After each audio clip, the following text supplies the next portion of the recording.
Excellent. Oh, we're live. Yay.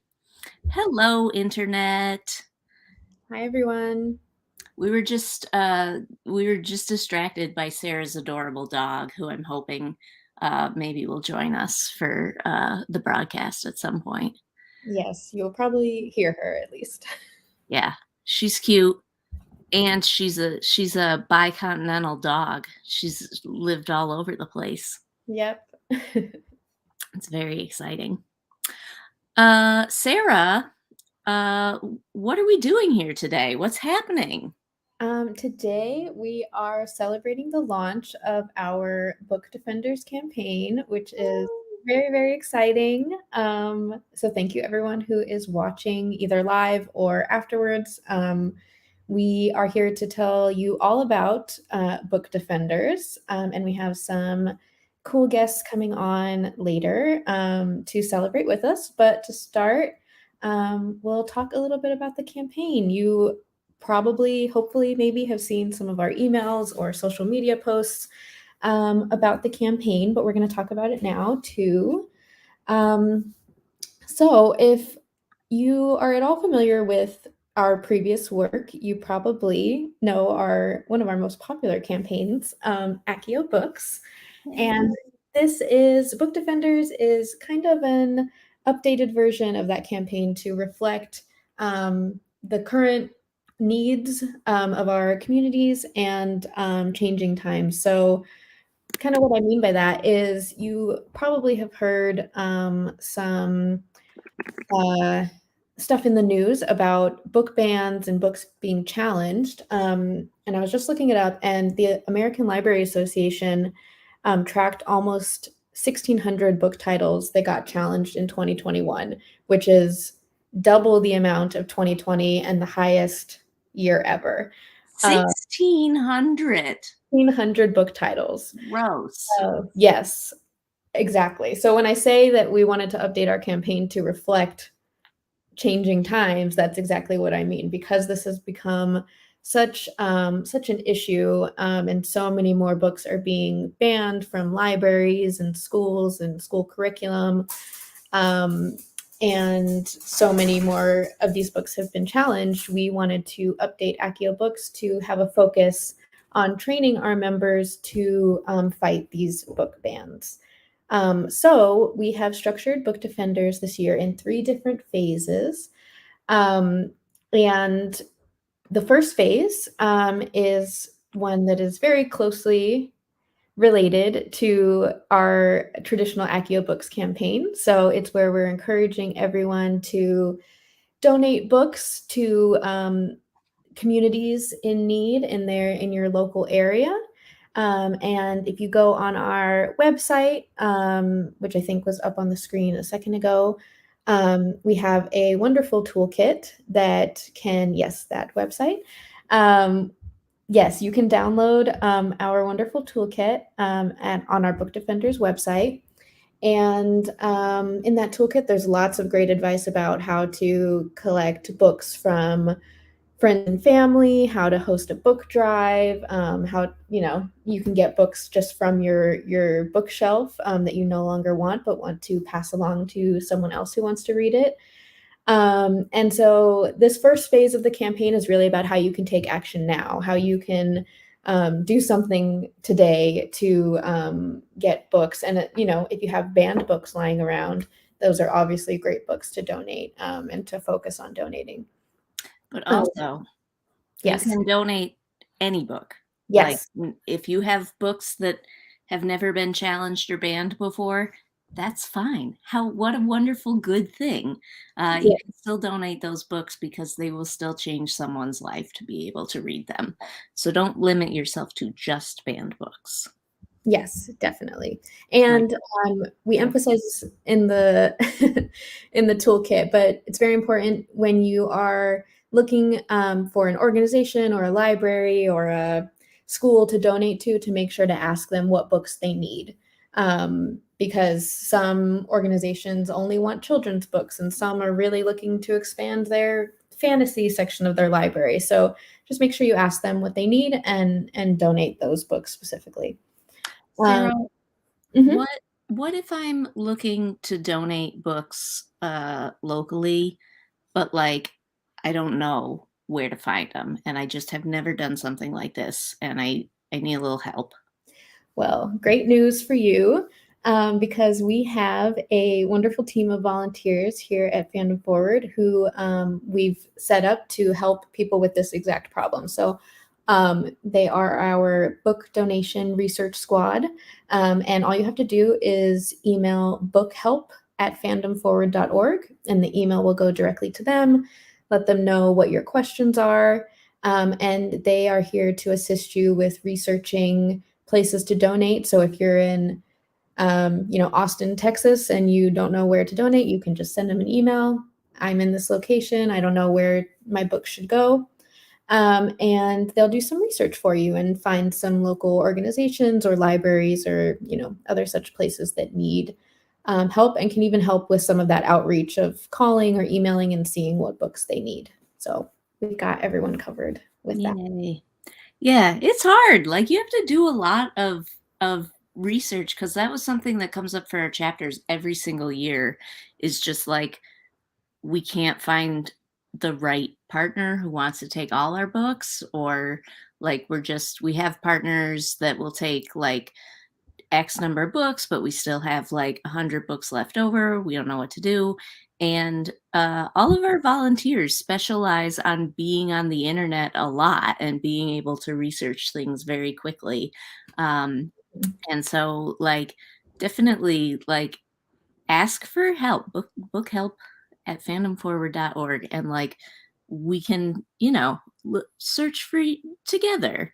And so like it's you're doing aid in your own community, you're doing mutual aid there, but you are getting backup from your fandom forward community. So it's the best of both worlds. Yes, yes, exactly. Okay, so that's pretty much phase one of the campaign.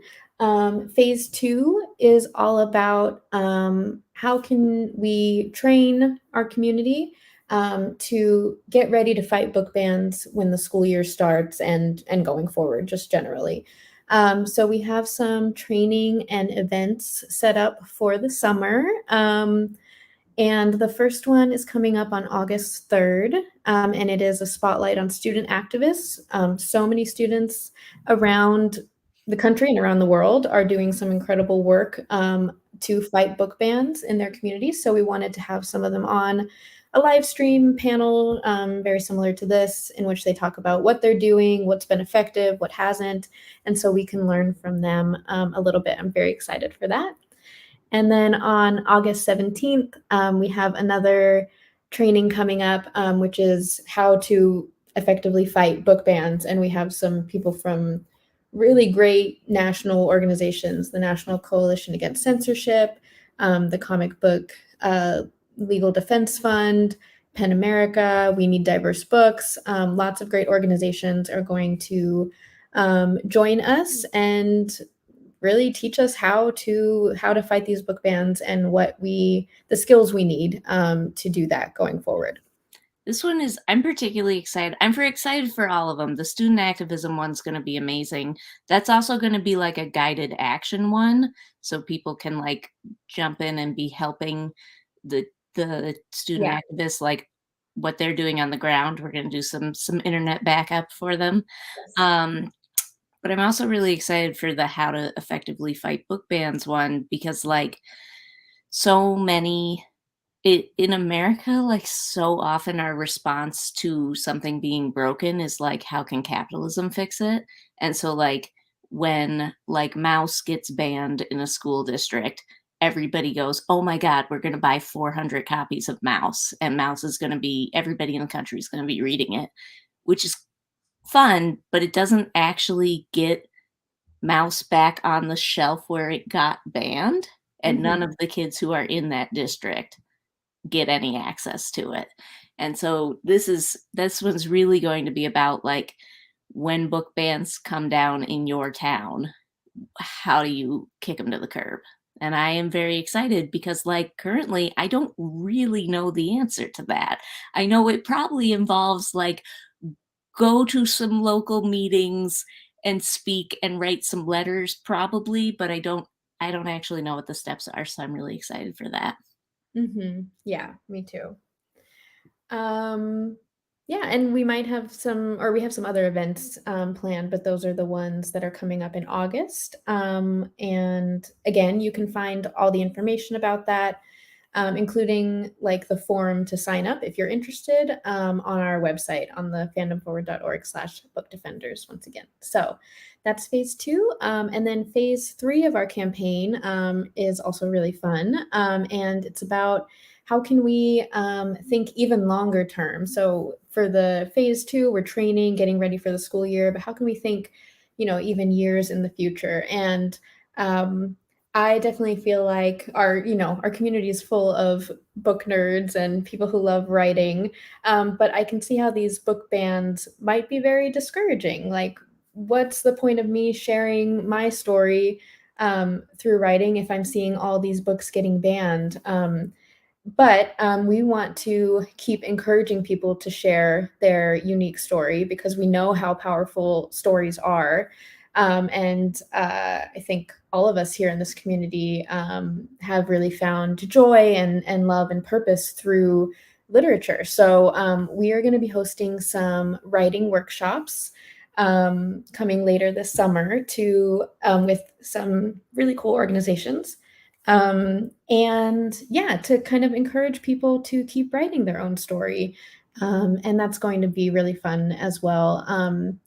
And we will also be wrapping up the campaign during National Banned Books Week. So we will be doing some action and some sharing of stories and all of that as a really big celebration for the end of the campaign. So those are the three phases. I'm very excited. We have a lot going on. There is a lot going on. Did we explain the new house cup, how that's working? Not yet, Oh, but if I read my agenda, I would see we're going to talk about right now. yeah. So, yes, for those of you who have been around for the many years of Accio Books, we always did a house cup. We're doing it a little bit different this year, but also very similar. So, anyone who was familiar with that should be very ready to participate. But essentially, as we are doing these three phases of the campaign, you can accumulate points. And so we have, again, on the website, a form where you can go to report your points. And you get points by donating books, by posting about the campaign or about banned books, by attending these trainings and events, essentially participating in the campaign in any way. So our teams this year who are competing for the Book Defenders Cup are based off of different book genres. So we have 4 teams, which is haunted house. So if your favorite literary genre is like in the realm of horror or thriller, true crime, any of that, that's probably going to be your house. We have the lab, which is for people who love nonfiction, science, history, all that kind of stuff. We have Dragon's Lair for the people who are most into fantasy, science fiction, those genres. And then we have Once Upon a Time, which is for those who really like romance, but also historical fiction or retellings. I'm a big fan of like mythological retellings myself. So, like that kind of genre. So, based on which genre you most like or associate with, that's where you can donate your points. And you can see descriptions of these on our websites with some really cool graphics that our Volunteer Destiny made. And right now, I think Dragon's Lair is in They, the lead. they're kicking butt right now. Yeah. They have a huge lead. But Yeah. as mentioned, this campaign is running through September, so like it is anyone's game. Mhm. The lab is in second place. Haunted House, Once Upon a Time, not on the board yet, but like we have a lot of people who like romance and also spooky stuff. So like they're it's a matter of time. They're coming. They're Yeah. coming. Yeah. I think Also, yeah, also just to be clear, all books get points. You don't have to donate within the genre of the house to get points. The house is about what is your favorite kind of story, and the points are about any story that you share with the world. Mm-hmm. That's what that's about. Yeah. Oh, Speaking of sharing stories with the world, I think our first guest is here to talk about sharing stories. So I am interviewing, right? All right, yes, fantastic. So Sarah, we're gonna see you in a bit. I'll be You'll back. be back. We'll miss you, and we're gonna have our first guest on. Ooh, it's just me. Hi. Yay! Hi there, Katie. Hi. So, could you please introduce ourselves? Just you. Introduce yourself to our audience. Hello, audience. My name is Khadijah. She, her pronouns. Some of you might know me as the Book Dragon on D&D/Book Talk. And I'm happy to be here. Just typical author, artist, illustrator, and Renaissance woman, and certified bibliophile. And I'm happy to be here. I love that introduction. Just your typical Renaissance woman. That's the best way to encompass it. I have very many niche interests and all that kind of stuff. So yeah, It's keep it beautiful. sweet and simple. I see clearly you are a lover of books, Indeed, of I am a book stories. hoarder. I see lots of beautiful story related knickknacks on there. Thank you. Clearly you have a love for story, but like what, Khadijah, what inspired you to talk about it on the internet? Well, for one thing, as you can observe, I am a voracious reader. I've always loved stories, but as a kid, funnily enough, for a long time, because of attention issues and being on the autism spectrum and not being properly diagnosed at the time, I had a hard time with reading text. It would always get like kind of make my head get hurt, like from concentrating so hard on the letters, and I would get distracted easily. But then once I got put on concentration medicine that helped me and I improved academically, I started consuming books like nobody's business, and stories in general have always been captivating to me, always inspired and comforted me. And over time I realized that I loved writing and creating stories as well, and so that led me to wanting to be a writer and getting my MFA degree as well. And so on top of all that, wanting to not only be exposed to more stories and books, but also share that love with other people.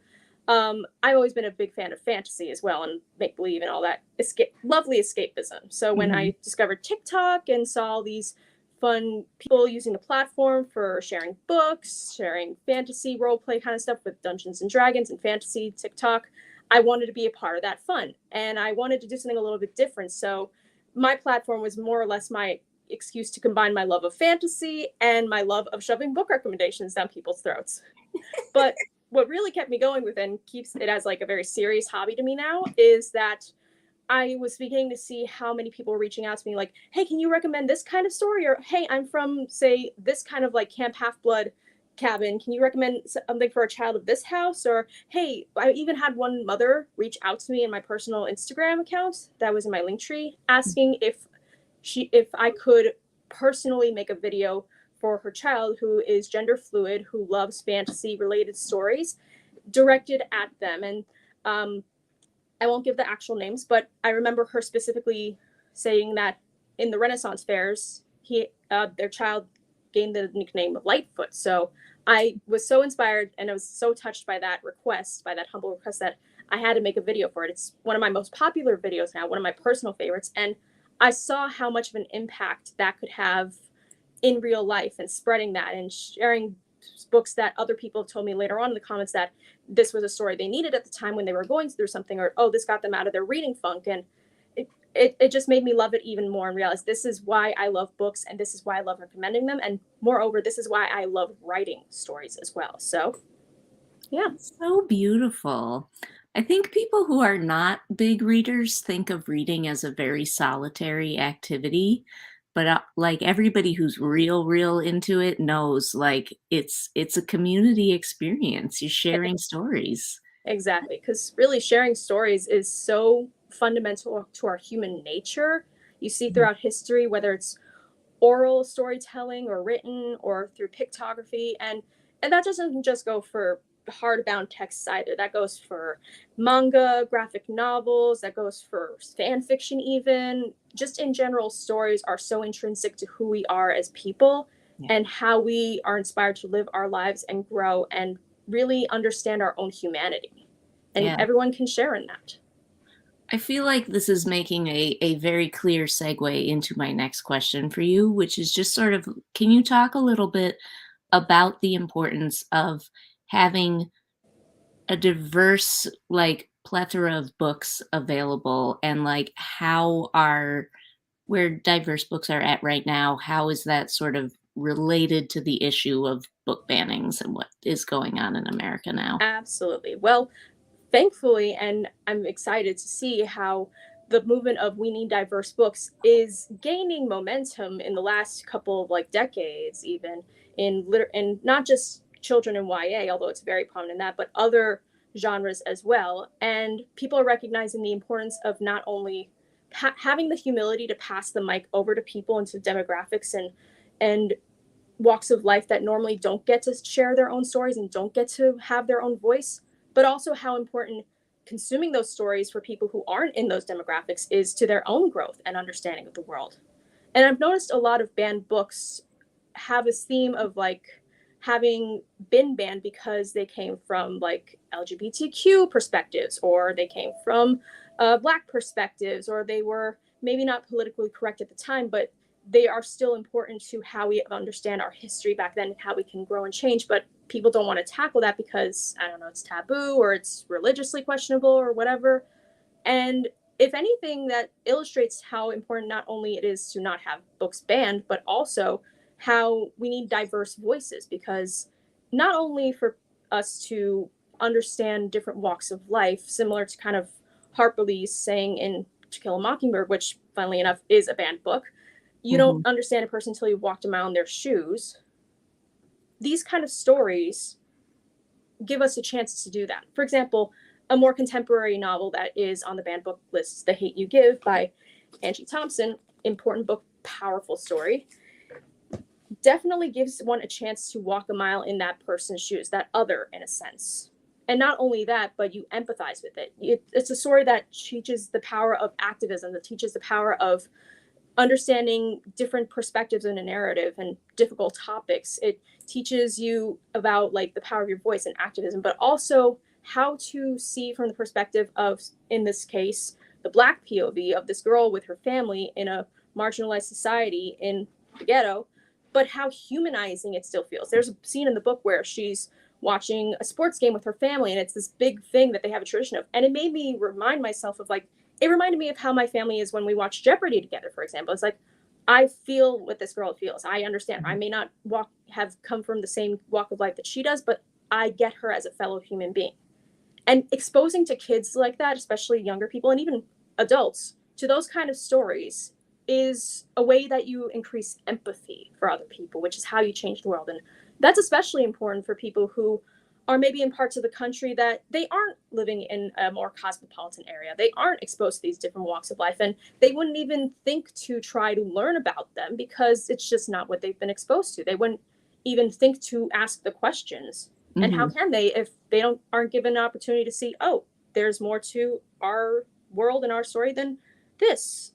That's why we Mhm. need to put those books into those libraries, especially so we can not only broaden other people's horizons and make better allies, but also grow empathy, which is how we change the world and how we better our own stories as well as others. Yeah. That's beautiful, man. And that's exact and there is I want to emphasize there is a powerful but minority group of people who are these conservative white supremacist people that don't want that.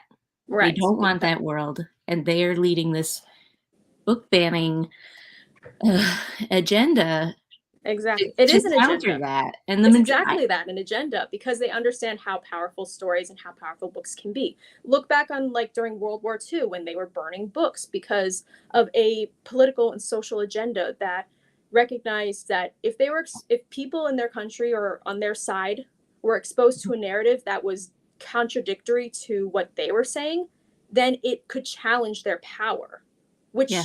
they saw as a threat, which also is a testament to how powerful stories can be, but especially diverse stories. Hmm. Yeah. That's yes, exactly. And that's why we want to talk especially about banned books Mm-hmm. in this campaign, because it is like this is a critical time. You're going back and referencing World War II. Like it's I hope that's not the kind of thing we're heading towards, but like, every brick in the path leads somewhere. And so we're trying to fix the book related brick in the path because that's what we're good at. We know about books, we know about teaching people about activism around books. So that's what we're focusing on now.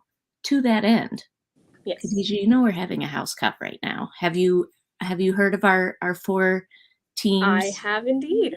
Fantastic. So I want to know Mhm. which house are you a part of? Which if you had to pick one, which would be your house you'd be a part of? And do you have a book recommendation for people who like those kind of stories? In that particular house. Yeah, starting with Okay. that particular house. Okay, good. I wasn't sure if I needed to recommend a book for each house or just my house that I picked. We'll do just your house because That helps narrow it down. yeah. So I chose Dragon's Lair, which is the fantasy and sci-fi house, because I am a huge fan of those genres particularly, and I also tend to write for those as someone who writes for particularly younger audiences, children, middle grade YA, because you can still write fantasy stories and sci-fi for older demographics. But the way I see it is that writing fiction for adults is a journey, but writing fiction and fantasy for younger people is an adventure, and I'd much rather go on an adventure. And those are the genres I'm most familiar with, and it provides a healthy dose of escapism, and just I'm into it, it. man. And a lot of stories in that genre, particularly, are very hope punk in a sense, Yeah. which is great because right now we're surrounded by so many stories in popular media and like a lot of TV shows, and also our real life, really, that are very grim dark, and we don't need more of that. We need Mhm. more of the kind of hope punk and the message of like resilience and hopeful defiance and belief in a better world that, say, Lord of the Rings provided back in its day, which was created by an author who went through World War II as a soldier. So, which I think Yeah. speaks volumes. Yeah, And to that absolutely. end, this was a very, very hard thing for me to narrow down. But if you allow me, I have two recommendations actually. Fabulous. One is the novelization of Guillermo del Toro's Pan's Labyrinth movie with illustrations by one of my favorite authors, Cornelia Funke. This is Oh yeah, she's cool. to quote from a behind the scenes voice on a feature from one of his films. He has a talent for writing fairy tales for dark, troubling times. And this takes place during a lot of like resistance and wartime and strife in a Latino culture, for example, and it's told from the perspective of a young girl who is struggling in a new world, a new like life in a sense with her mother, and is under the hand of a very, very monstrous man. And she finds escapism in a sense through finding out that she is possibly the lost princess of a fairy realm. And you don't ever really know if this is just in her head or it's actually in real life, but that doesn't necessarily matter so much as what does matter is the spirit that it gives her and the strength to keep fighting on, to believe in something better, and how that belief and how her tenacity and her light influences and inspires the adults around her as well, the ones who are willing to listen, and how that comes off as a threat to the adults who are very monstrous. And it shows that in dark She's times right. we need fair fantasy and we need belief more than ever to fight against the voices of monsters who would have us believe otherwise, that the world can't be anything better than it is. That's beautiful. That's Yeah. a good recommendation for now. Oh, it's so good. It's so good. You will need tissues, but it's so good. And you also get more out of the text version than you do it out of the movie. There's a lot more context in the characters too. And another one I actually recommend is kind of more urban fantasy, magical realism, and is written also by a Latino author. And that is the first in the series, Shadow Shaper, Ooh. by Daniel Jose Older, who I actually had the pleasure of meeting a couple of times. We took a workshop with him. He's a great guy. And it has a lot of like urban fantasy with a person of color protagonist, and you see that, especially like, which is great on the cover because it shows like the wild hair and the color and like definitely that kind of cultural influence. And a lot of the magic is taken from ancestral roots, but it's also put in a modern setting, and how you use magic through different forms of art and that talk of heritage and cross-cultural kind of thing and generational trauma, and even touching on the subtle prejudices against other cultures and other people of color, like say in the Latino community sometimes has that for Black communities that is kind of swept under the rug, but tackles that. And it's a great narrative. There are aspects of the magic building that aren't get to be touched on in detail in the first book, but you learn more about it in the second ones. And it's just a really great read. Fantastic. We had somebody in the chat ask, can you repeat the title? Oh, yes. Shadow Shaper. And there's also a lot of great like context of like kind of like found family in a sense too, with like the friends that she builds and how they help her with her power, and just a strong female lead as well, a female of color, which as a Latino person myself, I loved. So yeah, I definitely recommend this one as well. Beautiful cover. Khadijah, it has been such a pleasure to talk to you today. We have to end our time together now, but before we do, oh, I see it right here, but I was going to ask, where do you like to be found on the internet? Well, you can find me at Khadijah Al Kubra on pretty much any social media, but particularly on Instagram and on TikTok. If you, like I said, if you like fantasy stuff, if you like book talk, definitely my page is there for you. I'm known as the Book Dragon. And thank you again for having me. This was such a pleasure to speak about this topic, and I really love the work you guys are doing. Keep it up. Oh, thank you so much for being here. Pan's Labyrinth, Shadow Shaper, all the you went away, but you all saw it. You all saw it. Go follow Khadijah all over the internet. Thank you so much for being here. Have a fantastic afternoon. You as well. Thank you so much. Bye. And now our next guest will be joining me. Hi. Hello. There. Hello there. Hi. How are you? I am amazing. Could you give us a brief introduction? Who are you, and what's with that logo behind you there? I ask myself who I am every day. No, I am Brandon Boylan. I am the president of the Clashing Sabers Network, which is the logo. And we are a Star Wars based media network and literacy nonprofit that is working to bring Star Wars fans together in conversation and put Star Wars books into classrooms across the country. So we're very similar to what you guys are doing. Yeah. I don't remember how we came across you, but I remember because we started as the Harry Potter Alliance, and it was like Harry Potter fans giving away books. And then we felt, very cool and unique.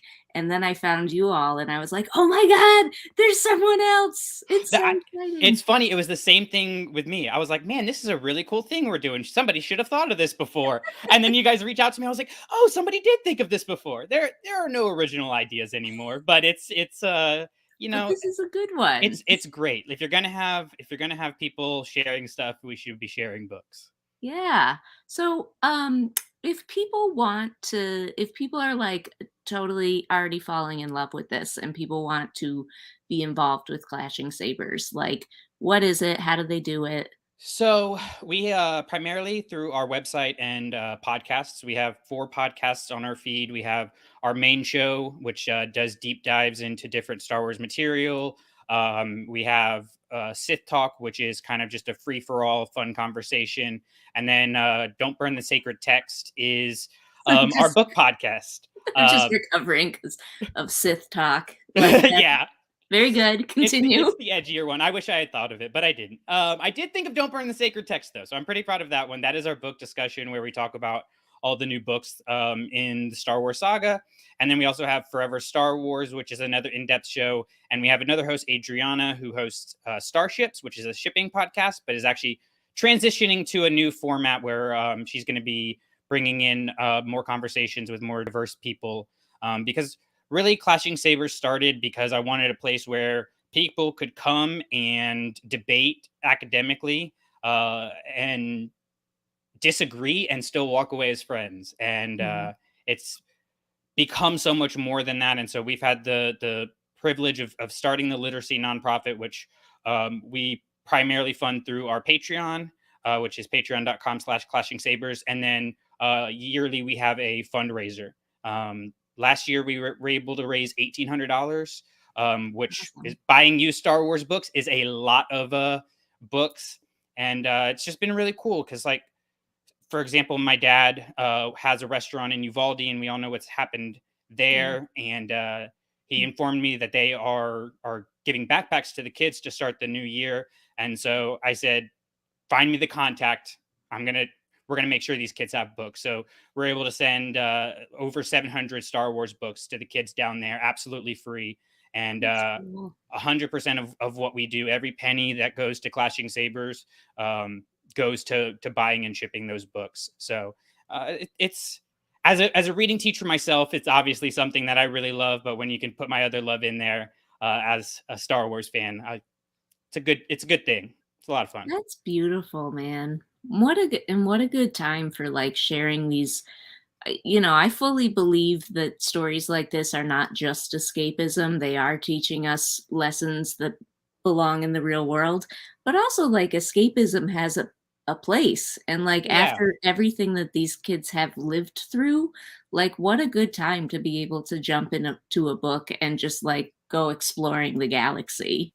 And it's like I think back to myself in my childhood and the troubles I had with bullying and just not knowing about mental health diagnoses that I have and stuff. And so I didn't really understand myself. And in retrospect, it all came through stories, whether I was watching them on TV or reading them in books.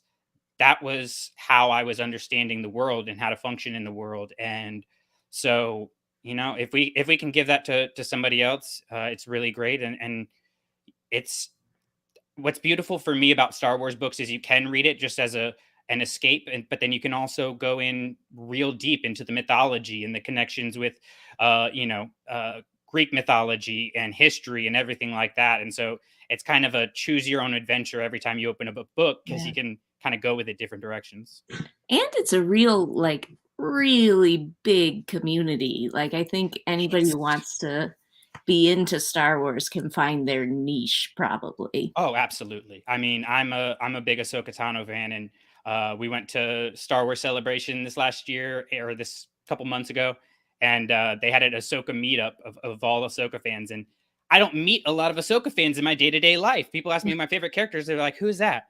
But to see 150, 200 people all there just to take a picture, I was like, it's really validating. It's really, really validating and really cool to know, that we're not alone out there, whatever niche we may be in.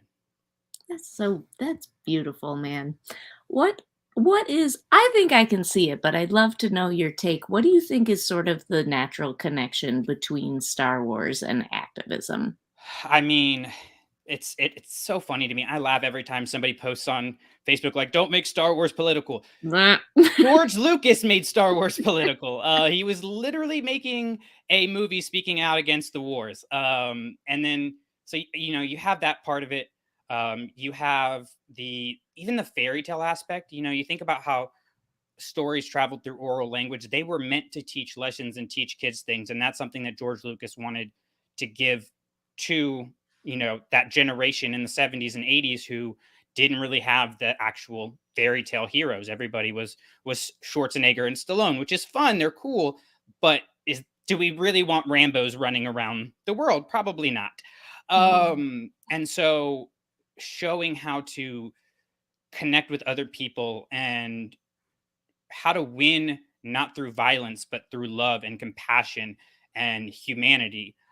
So I think it really hits all levels of activism, whether it's just something small like giving a kid a book because you see that they get excited about it, or if it's something major, like helping Uvalde or whatever it may be. Like, you can literally find relatable Star Wars content to go with that. And I think the thing that I love about Star Wars is every time I grow and change, there's both a piece of Star Wars to validate that change that I'm going through and help me understand it, but then also to push me forward. And I think that's a big thing with activism. We think about we have to be active and active and active, but we're doing it to go forward. And if we don't have an idea of what we are working towards, it's really hard to have that momentum to keep going. Yeah, that's beautiful. Something I think that something I think about from Star Wars that I also think about for activism is, especially with the prequels and the sequels and like all the Yeah. movies there are now, and then all of the extended universe with the books and everything, there is so much stories get told through generations, right? Like Yeah. whatever the problem is, it didn't start with us. And solving the problem is going to involve generations of people to come. And I think like Star Wars has a really good example of like these same kind of problems will continue to pop up. I mean, you look at the world around you right now, and I'm just like, I literally stop and sometimes and go, did nobody notice that Lucas was warning us? Like the prequels were a warning, and it's all coming true. And like, that's terrifying, but also he's shown us how to solve those problems. You Mhm. know, he's given us an avenue to that. And like, we think in very short blocks of our lives. You know, we can't fathom these long generational things. And so when you look at Star Wars, and you can see these characters rise and fall and rise again, it's really empowering. Like when you're at your bottom, you know, like you can get back up. And to me, that's what the sequels are really about, you know. And Mhm. I'm a big Kylo Ren fan, because for me, Kylo is about taking the pressures of the former generation. You know, he's the kid of Han and Leia. He's the nephew of Luke freaking Skywalker. That's a Mhm. lot of pressure. And everybody was telling him who he should be and never asked him who he wanted to be. Right. And so that, you know, I have felt, even if it was placed on by me, I have felt that pressure before, you know, and I have felt the pressure of what I'm going to do to change the world as a teacher, and how I'm going to influence, you know, the people around me. And that is it's a lot, and it can take you to a dark place sometimes. But Yeah. you look at what brought Ben Solo back was love and compassion, and seeing that compassion that gave him a second chance. And for me, that's what Star Wars is about. It's about, you know, giving those second chances to people who on the surface we may not think deserve it. That's oh, I love that. I love that. Brandon, I know you are also an educator in addition to giving books to kids Yes. all over the place. Why in your position, like why do you think it's so important to defend books right now? Why does this matter? Books are not just paper and words. They're not just pretty artwork. They are literally the freedom of expression of thought. And if we get rid of that freedom of expression of thought, then I mean, essentially, you get some really bad ends. That's, you know, you get a cult like environment where people just are unable to critically think for themselves, and unable to challenge and to grow and to move forward, like both on a political statewide country level, but also just on a personal level, you know. And so as an educator, like I just want kids to have books so they can think about them, you Mhm. know. I want I want them to question everything, including me. Like I literally tell them, like, if you think I'm wrong, get enough evidence to defend it. And I've had kids in fourth and fifth grade full on talk me down out of an argument I had about a book, and they were like, no. And I've had kids, because you just gave them the tools, who I'm sitting in a small group, and this kid comes up with something about this poem, and I'm like, I have never thought about it this way, and I have to on the spot like come up with a new lesson, because I'm not going to invalidate that Mhm. expression of thought, right? And it just, like, that's how we grow. That's how we get exposed to different people and different cultures and different ideas, you know? And so, like, it was funny, your previous guest mentioned Daniel Jose Older. Mhm. He writes for Star Wars now. He has about 4 or Does 5 he books out. really? Yes, he does. He does. Nice. Great dude. I hate all but one of his books. I don't like them. Now, here's the thing though. I am also his staunchest defender. I want him in Star Wars. I want him in this community. I want him building on that mythology because I don't like it, because it's not for me. Like, that's important because that's Yeah. how new people get brought in to challenge the conversations and move us forward. So even though I personally haven't liked all of his books, like there's one I really love, but most of them, he's just not for me. I will go to the grave saying he is one of the most important people writing Star Wars right now because he challenges us to really think about what makes Star Wars Star Wars. And he's challenged me through not particularly liking his books to think about what makes me like books and what Mm. draws me to an author. And those are important conversations to have.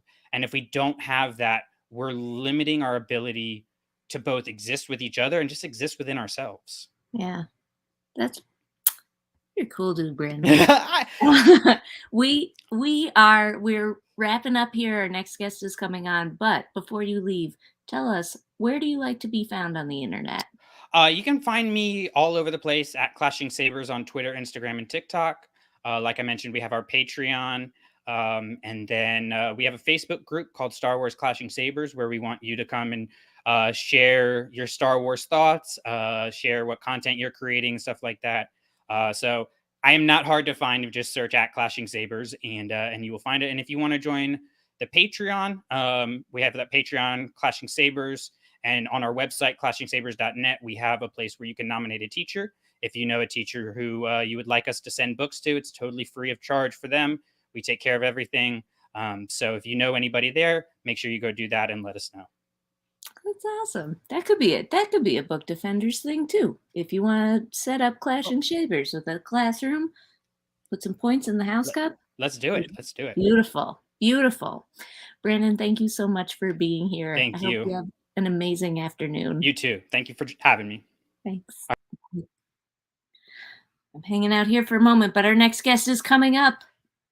And it's Sarah. No, it's Rowan. It's everyone. Yay. Hello. I'm going to head out, but I'm so delighted to see you. I have not seen you since, like, I think GLA in, like, Tucson or something. Like a long time ago. Yeah. Thank you so much for being here today. Thanks for inviting me. I'm going to disappear, folks, but you'll see. Bye, Katie. Bye, Katie. Bye, everyone. Bye. Rowan, yes, thank you so much for joining us today. Can you introduce yourself for our audience? Yeah, sure. So my name is Rowan Ellis. I do a lot of stuff on the internet, essentially, basically professional homosexual. That's me.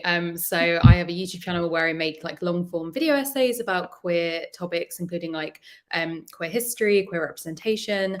And I also run events, creative events, including Ruckus Retreat with my friend Khadijah, which essentially is like community building spaces for creatives in a space that allows them to be challenged and creative and inspired together. Obviously, that has been a little bit on the pause since the whole Penny D began, but we'll see if that comes back. But been doing other events in the meantime, and then relevant to this discussion, I have a book that just came out called Hearing Queer, A Queer Girl's Guide to Life, which is basically what the title says. And to be honest, completely baffled that the title Hearing Queer had not been taken by a book before. I really swooped in there, cheekily grabbed it for myself, and kind of have talked about the fact that was a book that I was sort of warned might be banned. Yeah, I'd love to get into that in a minute. But to start, we wanted to have you on today. I mean, we're a fan of your work in general, but you recently put up a video on your YouTube channel about the rise of LGBT book banning. And I saw that and obviously made the connection between this campaign that we were doing. So just wanted to ask you if you could briefly, I know it was a long video and there's lots of history and information in there, but if you could briefly summarize, what was that about, what you talked about, and what is yeah, what is the history behind these book bans? Yeah, so I'll do the too long didn't watch version of this like Yeah. 45-minute video. So basically I kind of got interested in wanting to talk about this, one because of the book that I'd written, but also because of the like very rapid rise in book bans in 2022, especially in the States. So kind of the video looks at what types of books are being banned, which is all the way from books that are just picture books for children, all the way up to books that are have more challenging content, heavier themes and topics, and everything in between. So I focus specifically in the video on LGBTQ plus books, but I think it's important to note that alongside those books that have been banned, books that deal with race have also been kind of running parallel alongside as like a disproportionate kind of banning those two areas. And of course, any books that have both in them at the same time. How books are banned. So a lot of people will be familiar with hard bans, which are, you know, oh, here's a piece of legislation which says this. Here is a code of conduct which has been introduced that is very deliberate and very strict. You also have partial bans. So, for example, something being behind an age restriction limit where you have to go and ask for the book, and effectively, when we're talking about queer books, out yourself or as either LGBTQ plus yourself, or at least someone who's supportive of someone who's queer.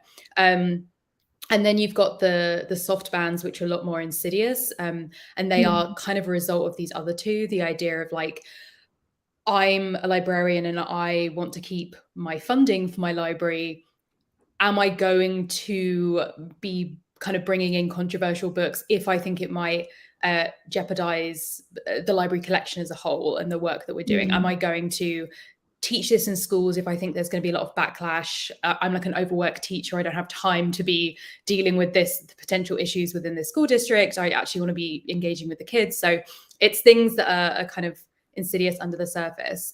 And also looking at why books are banned. So a lot of it comes from like homophobia, essentially, but a lot of that is based on the idea fundamentally of being queer as being unnatural.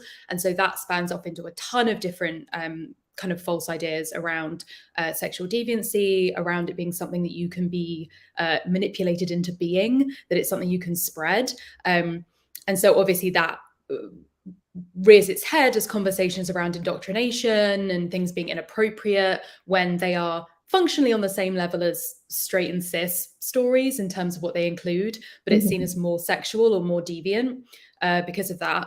And yeah, ultimately, I think something that's really important to note is that the reason why it's kind of crept up recently and kind of has this exponential growth is because a lot of Republican and conservative candidates are seeing it as like a winning political strategy. It wins local elections a lot of the time. People who are very politically engaged and the most likely to vote, the most likely to be going to these kind of local council meetings, for example, are the kind of people who are extreme enough in their views that they believe that these banning books is like the right thing to do. And so when they know that these people are going to come out and vote, it's something that they've seen work time and time again, and actually is being talked about in those circles as like a thing that you should include, like as a big part of your platform to get these people interested and involved. So yeah, terrible consequences of it, like teachers and librarians leaving their jobs, mental health issues for young people, a really dangerous lack of sex education and knowledge around sex, young people being forced to be like advocates for their very existence, etc., etc. I'm sure like kind of preaching to the choir here, but also like the kind of solutions that people have already talked about and that people have been involved in who have been on the stream already, and the kind of stuff that you guys are going to be doing, which is really exciting. So yes, also the whistle stop tour with the main video has a lot more info, but that was like the main points. Yeah. I think it's really important that you brought up that connection between political strategy and in general. Yeah, I think it's very important that we all here in this community understand the kind of reasoning behind these book bans as we're heading into this campaign and as we are going to be training this summer to fight these book bans. Because if we know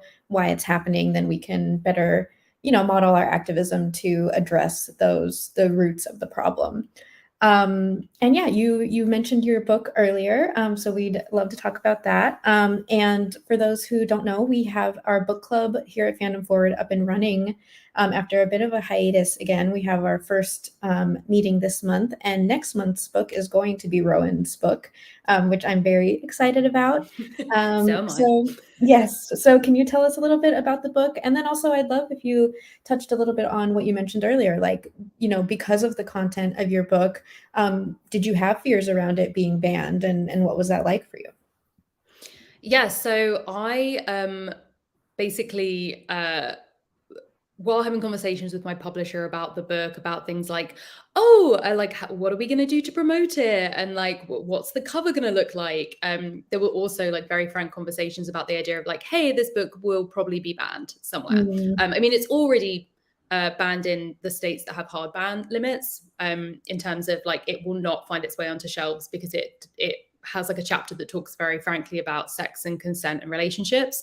And so there are places in which even just acknowledging that means that it's not going to be there to be like banned as a singular book in the first place. And so that was also something that I already kind of knew was going to happen as someone who knows a lot about the history of like queer censorship and queer education, or the lack of.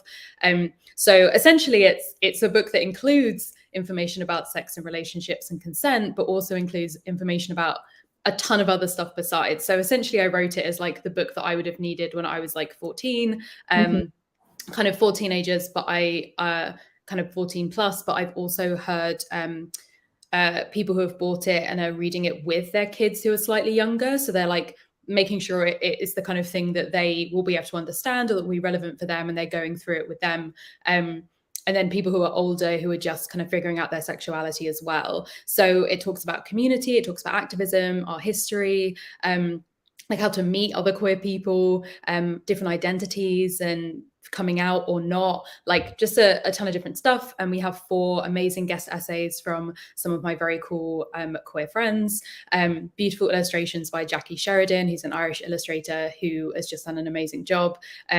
So yeah, the idea is it's very like happy, joyful. It's a lot about like how great it is to be queer, rather than like, here are all of the issues you will suffer with, while not ignoring those, like acknowledging them and talking about them and looking at ways to combat them. So yes, very, I went to the American Library Association conference last month, and that was so incredible to see like all of the librarians and teachers who, some of them were buying the book or like taking the book to put into their collections, but there were also a lot of them who were getting it specifically to get it like dedicated to a particular student that they knew would like really appreciate it and it would be really useful. And I was just there at my signing booth like, okay, cool, I'll make it out to Caitlin.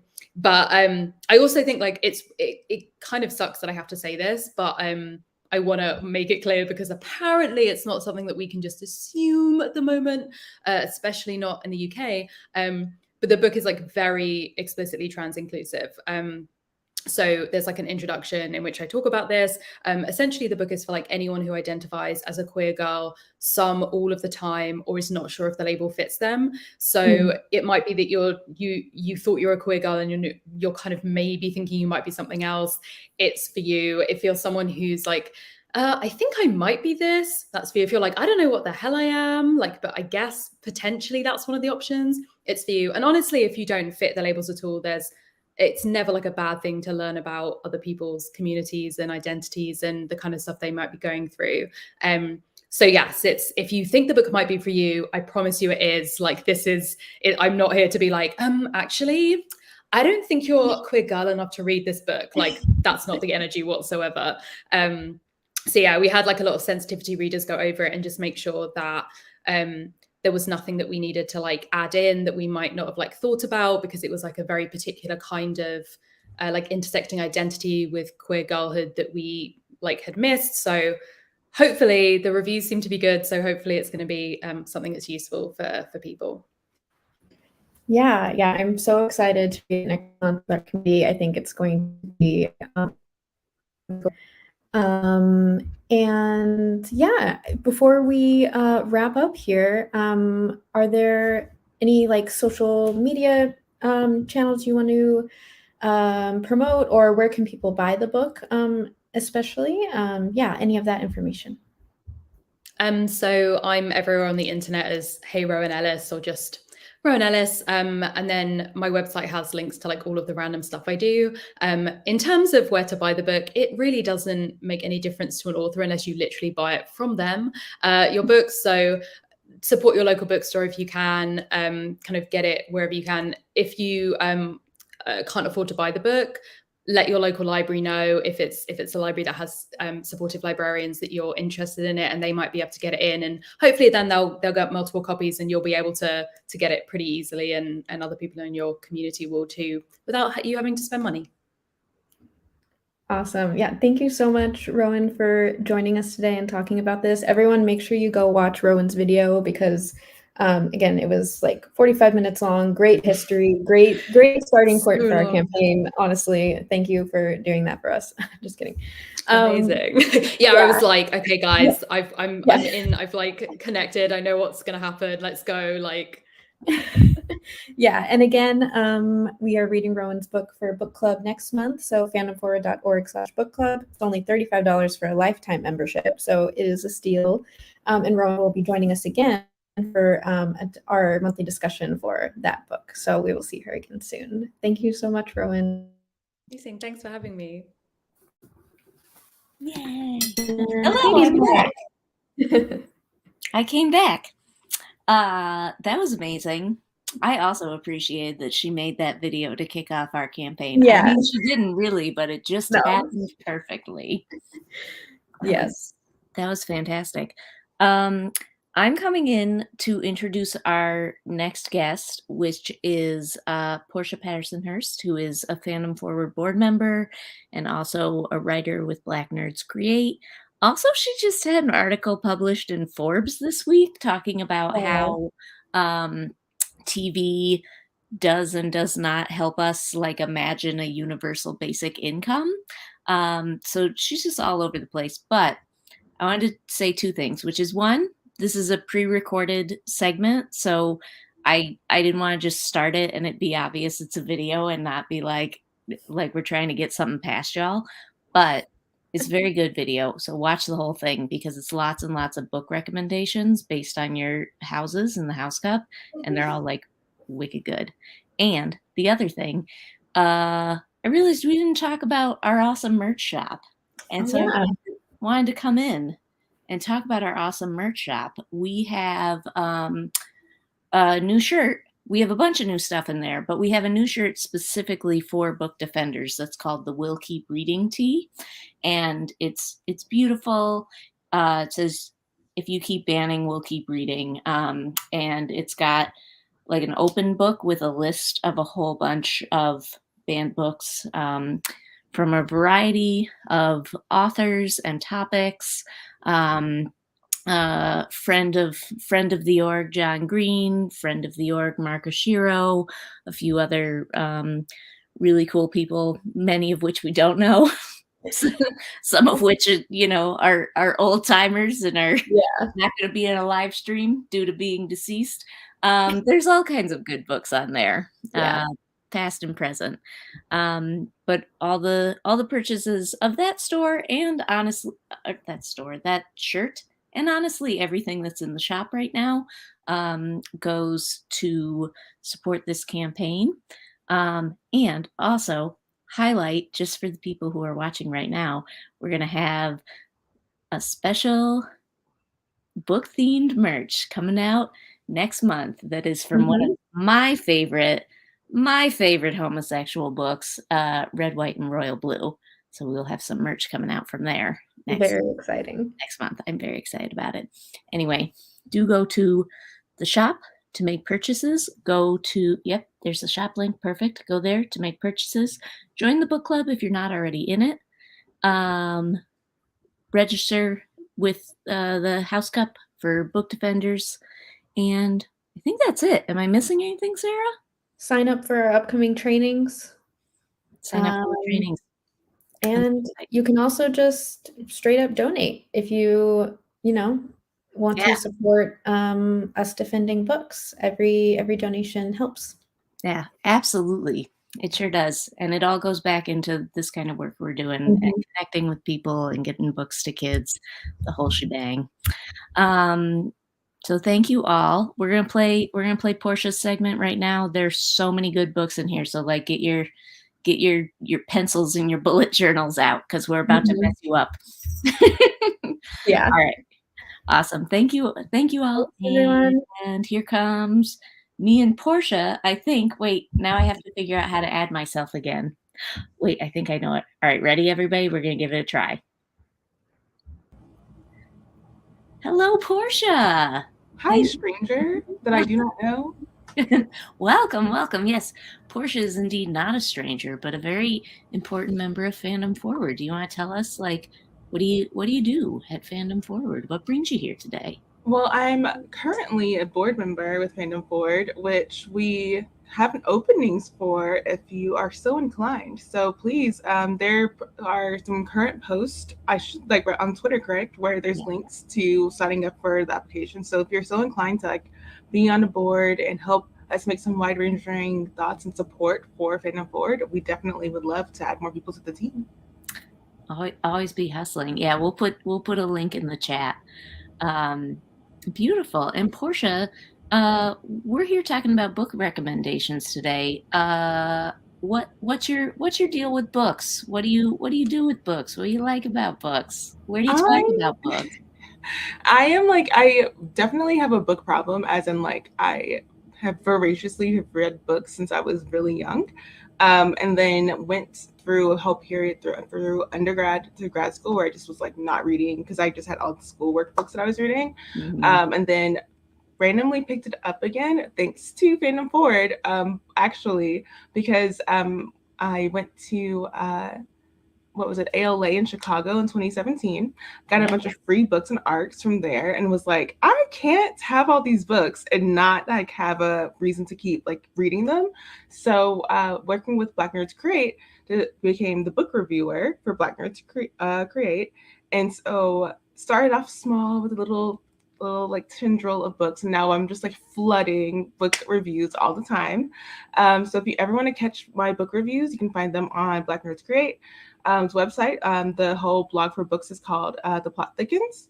And I actually recently started a book talk, which is a bit shellfish right here, this handle.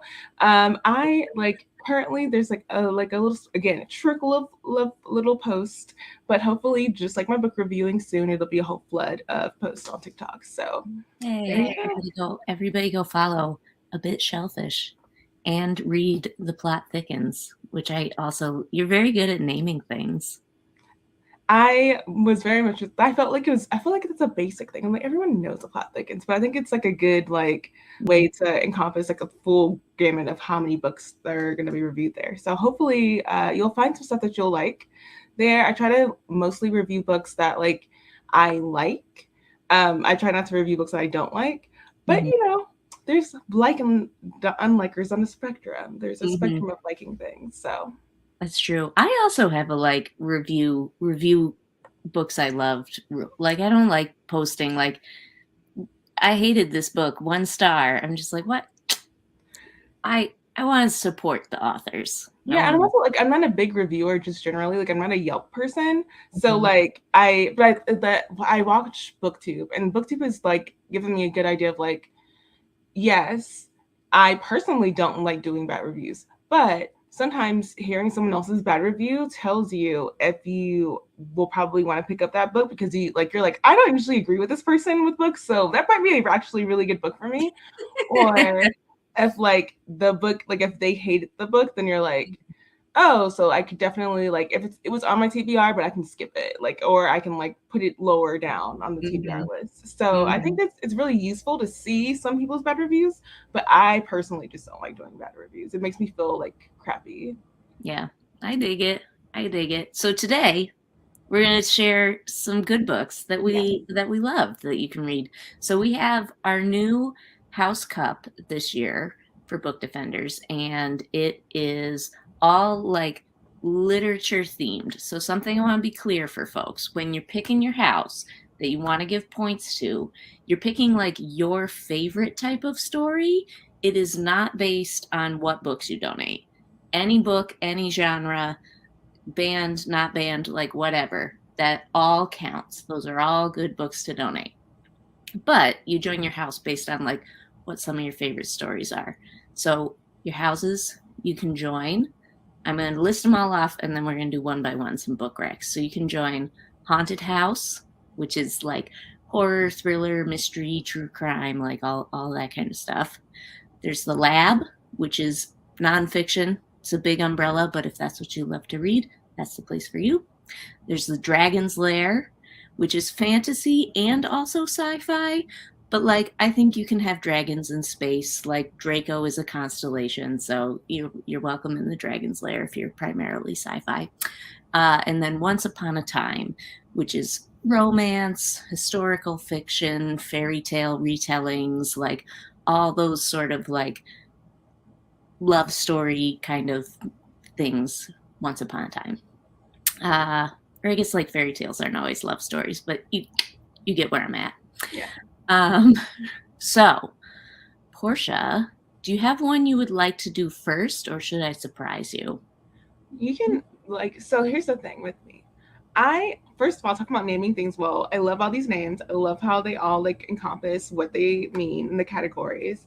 And I am definitely like I'm not always a mood reader, I'm always like motivated by mood. So I'm like, at any given time, I could be into any of these categories. What do I even do? Like, how do I pick one? So maybe it's good if you just like surprise me with whatever, because I seriously, I don't know how I'm going to pick a house, but I do have books for every category. This is what I have been telling. Some people have said they're having a really hard time picking a house. So what I have said is like, donate a bunch of books and like split your donation and do like part to Haunted House and part to Once Upon a Time or something like that.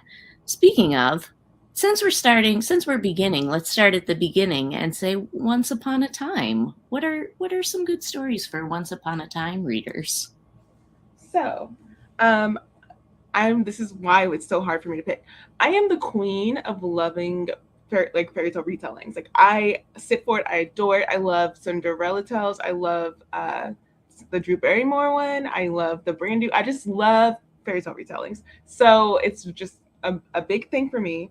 And I was sitting there and I was like, okay, how do I even do this? So this is not a fairy tale, but it is like a classic.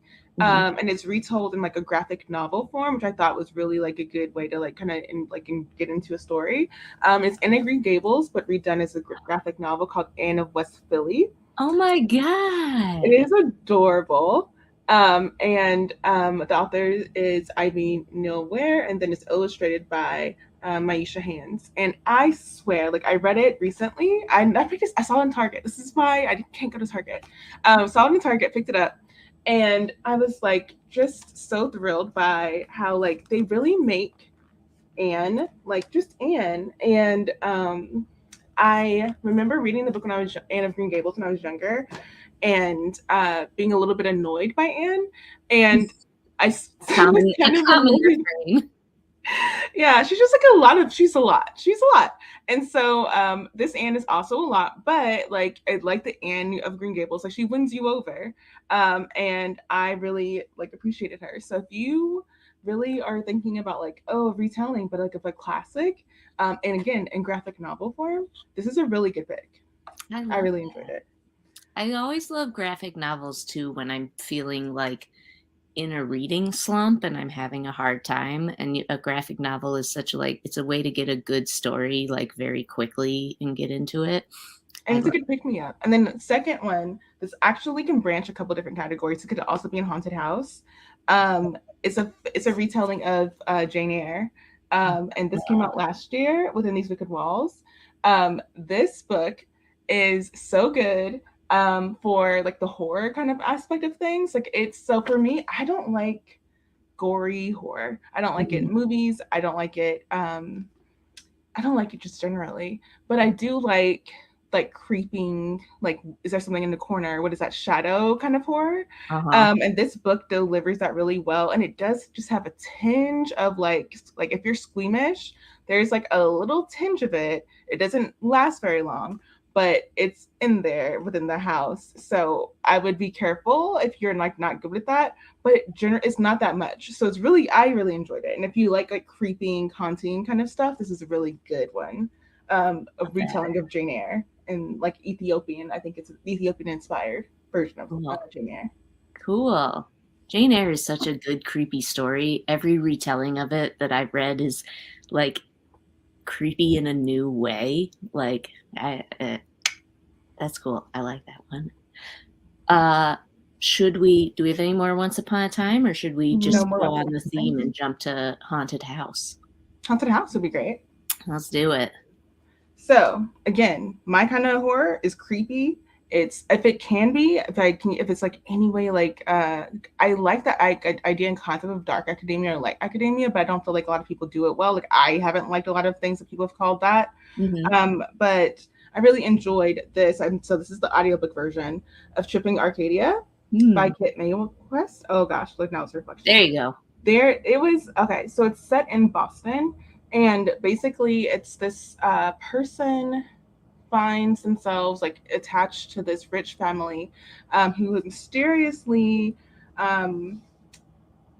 is like keeping one of the children like hidden away, but they're like all adults, and the main character is bi, and so like they're picking between like they kind of put in situations where you can see them either going with the sister or the brother at any given point in the story, and there's a lot of stuff that's going untold on their side about why they wanted to work for this particular family, how mysterious this rich family is, where their wealth comes from, all these different aspects. And there's like I think botanicals are involved and all these kind of really cool, like creepy, like things that can be really creepy really easily.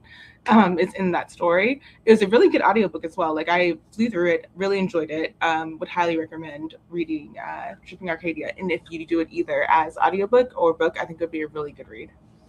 Ooh, I love it. Spooky family, spooky plants. This is great for all you spooky people watching, which I know there are a bunch of you, because when we started trying to pick what the houses were going to be, by far Haunted House was the loudest group of people. I was like, you must have a creepy horror house, and I was like, why? Well, my favorite thing about like stories in general, but especially with like creepy horror books, is that I love like a good mystery aspect, and so that really was what keeps me engaged in it. So I'm like, you don't gore me out, but mystery me, like put as much mystery in it as possible, and I will follow you down the road. So that's what I really enjoyed. Like that has a good aspect of it in there, as well as like I have this cozy mystery called Murder by Page One. The main character is a librarian, and she moves from Brooklyn to a quirky small town in Georgia, and she gets involved and wrapped into this like mystery. Somebody dies, and then she gets pulled into it all, and then she ends up like finding everything out, as they do in cozy mysteries. Murder by Page One by Olivia Matthews, and it's one of my favorite cozy mysteries actually. Like I really enjoyed this book. That's cool. Is there a murder on page one? Does it count as a spoiler if I ask that question? I think there's a murder by chapter one. I can't remember if this is exactly on page one. I'll take it. That's fantastic. Let's see. What's a good for following spooky dragons? Dragons, I suppose, yeah. Dragon's Lair, which I am wearing a Dragon's Lair outfit right now. That's cool. I'm in reverse. There's some dragons. I can't figure out where to point. It's right there. There you go. Yeah. The mirror image thing. It's not mirror. Yeah, I keep doing that too. I'll be like, wait, am I? Yeah. It looks like Charizard a little bit. Oh yeah. Yeah. It's an homage to all the great dragons of history. So this is, let's see, sci-fi or fantasy. So what do you got? So I have not been on a sci-fi kick in a while, so I don't really have any of those, sorry. But I do have an actual dragon book, and it's very cute, called Dragons in a Bag. Ooh. And it's a little chapter book. It's not very long. It has illustrations in it too. It's really cute. And It is the book about this young boy. I'm trying to think his age, maybe like around 10. Doesn't want, so his mom has to go to run an errand one day, and she leaves him with this old lady. And everyone knows when you're young and your parents leave you with an older person, you're just like, like they're gonna make me eat peas. Like I can't be here. It's impossible. So that's kind of what Jackson is on. He's like, I don't want to be here. I need to get away from here. And little does he know that this little old lady is not the sitting home and eating peas kind of old lady. She's the going on random adventures in a local park kind of old lady. And so he gets involved with both time traveling and dragons within this small book. And then it's a series. So if you have a young reader, if you like reading young reader books, like middle grade books, this is something I would very much like recommend. It's a cute book, and it's a whole series of like dragons in a bag. I love time travel books.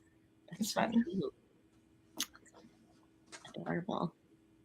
I have a sci-fi recommendation I could put in that's combination sci-fi and fantasy, which probably a lot of people have read, but it's Gideon the Ninth, which is we know we have our friends Wizards in Space that are an awesome literary magazine, but this is also Wizards in Space unconnected. Like this is wizards and necromancers, but also they are in spaceships and flying around. So it's like high fantasy inside of a spaceship.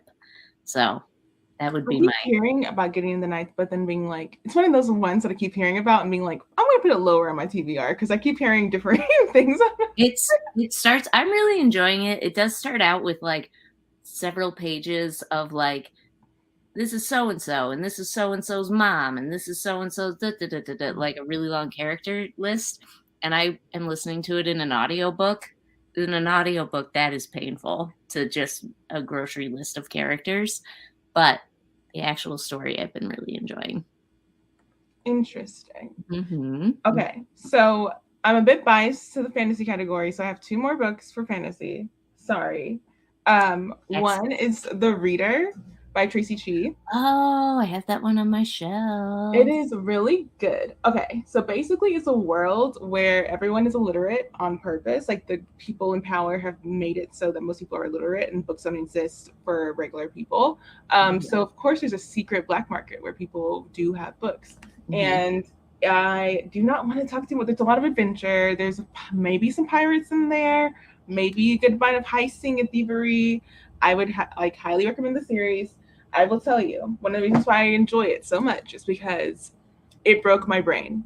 Like by the time I finished it, like on the third book, because like the first book is really good. The second book is like the second book, but the third book broke my brain. I was like, oh my gosh, this whole time I've been reading a narrative that was doing this. And then I was like, so now I have to buy the series. Like I have to get all of them.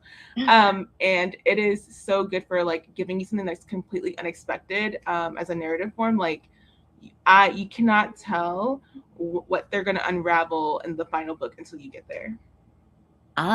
This is a good sales pitch. I love that. It's really good. I haven't seen a lot of people read it. I'm like, why aren't people reading this? It's so good. It is really good. Ooh.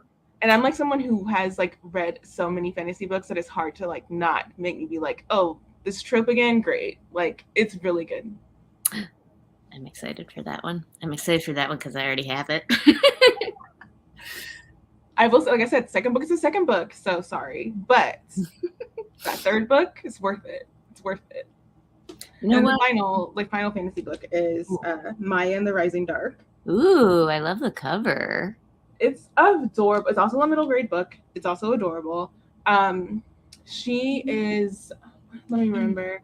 I know she's definitely, okay, she's 12.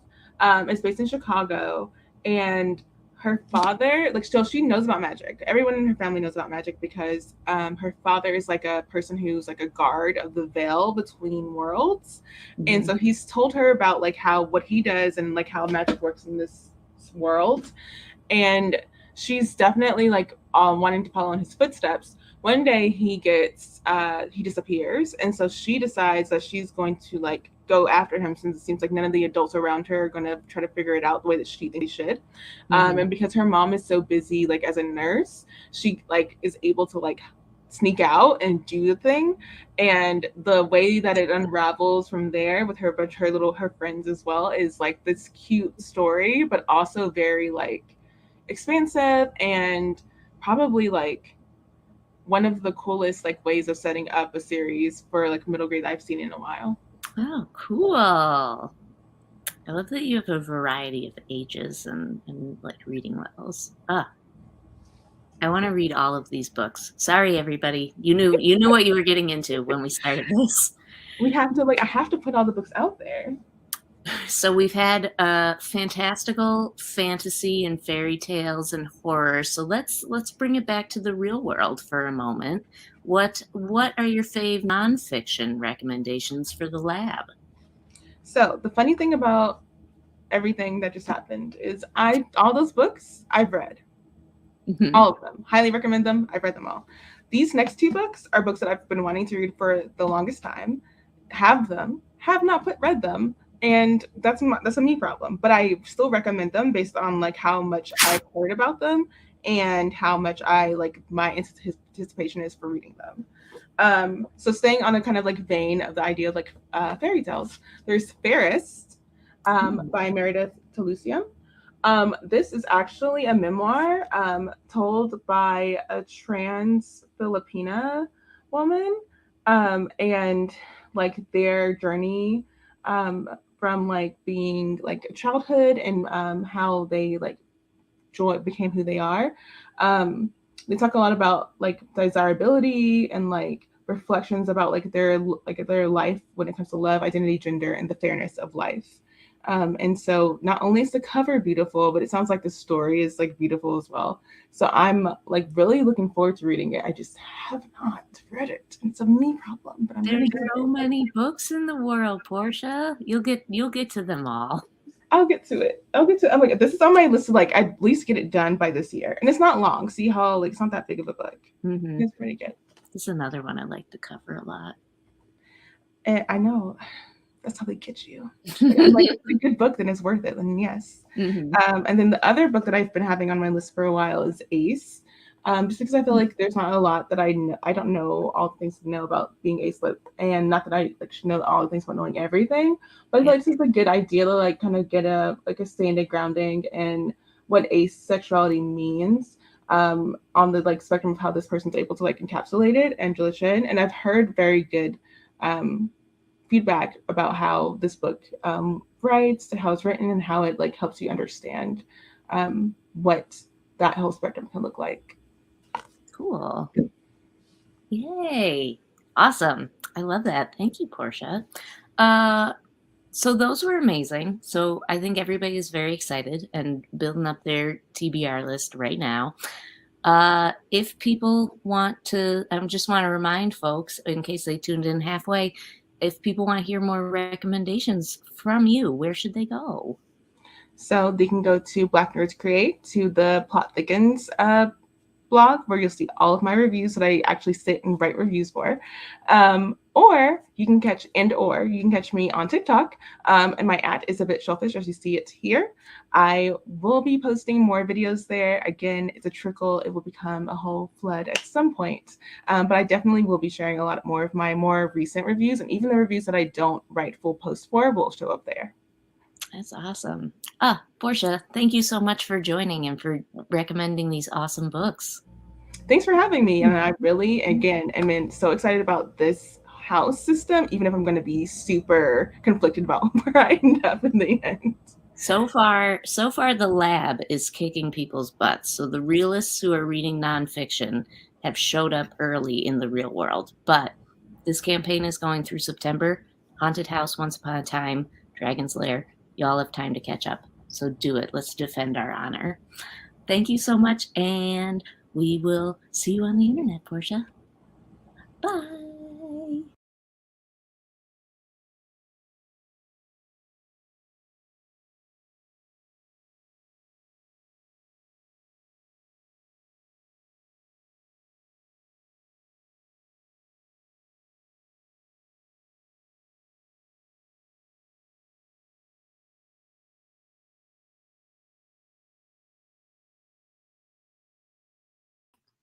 Thanks. Thanks, y'all. You didn't miss anything. I was just talking about noticing I was not only wearing the same outfit, but also the same eye makeup. So really committed to continuity. Thank you all so much for being here today. We're really excited to see what we accomplish with Book Defenders. And so go ahead, join the lab, join Haunted House, Once Upon a Time, Dragon's Lair. Join all of them and spread your book recommendations around. If you do want to get connected with Clashing Sabers to like up your book total by getting them to send books to a classroom near you, what a good life hack. You can get in touch with them at clashingsabers.net. Khadijah's amazing on TikTok. Portia's amazing on TikTok and all over the place. Check them all out. Check out Rowan on YouTube and get her book on her website. And get hyped for Book Defenders. Fandomforward.org/Book Defenders is where you can find absolutely everything. We got the house cup there. We got the toolkit. We're going to have stuff coming out throughout the rest of the summer about how to host a banned book party or banned book picnic in your town. And what else? Oh yeah, don't forget, stop by our shop to purchase the shirt. Send your friends to our shop to purchase the We'll Keep Reading shirt. Wear it to your library. Go tell the librarians how awesome they're doing and how much you appreciate the diverse content that they offer. Someone in the chat was talking about that earlier. And it is, be in communication with your library and tell them how much you love the content that people are asking to be banned, and say, no, I'm a voice that absolutely loves them. And that's it. And keep checking back on the House Cup. As you can see, we already had an upset because when I first filmed that video, the lab was kicking butt, and now they're in second place, suckers. No, you know, it's going to be all over the place. It's going to be an exciting summer. So thank you all for being here.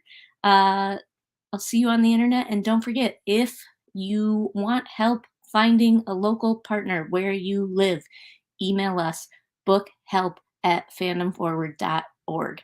We got a whole team of people standing by. All they want to do is help you find the perfect place to donate your stories.